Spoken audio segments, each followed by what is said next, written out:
ইয়াতি আলান নাসি জামান লা ইউবালি আল মারউ মা আখাযা মিনহু আমিনাল হালালি আমিনাল হারাম।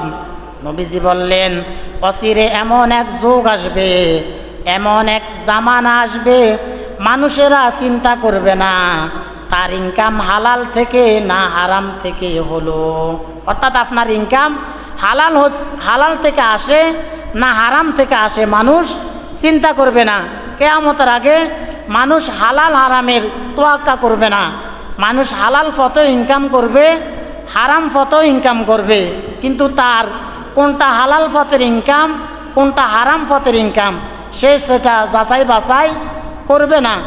আপনি যদি হারাম ইনকাম করেন আর হারাম ইনকাম করে যদি আপনি জীবিকা নির্বাহ করেন, হারাম ইনকাম খেয়ে যদি আপনি আপনার জীবনকে পরিচালনা করেন, হারাম ইনকাম খেয়ে যদি আপনি ইবাদত করেন, তাহলে আপনার ইবাদত আল্লাহর কাছে কবুল হবে না।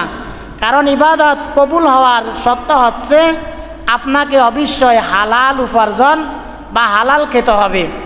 এরপর কিয়ামতের 15 নম্বর আলামত হচ্ছে শেষ জামানায় ইসলামের উপর মুসলমানদের উপর 4টি মুসিবত আসবে।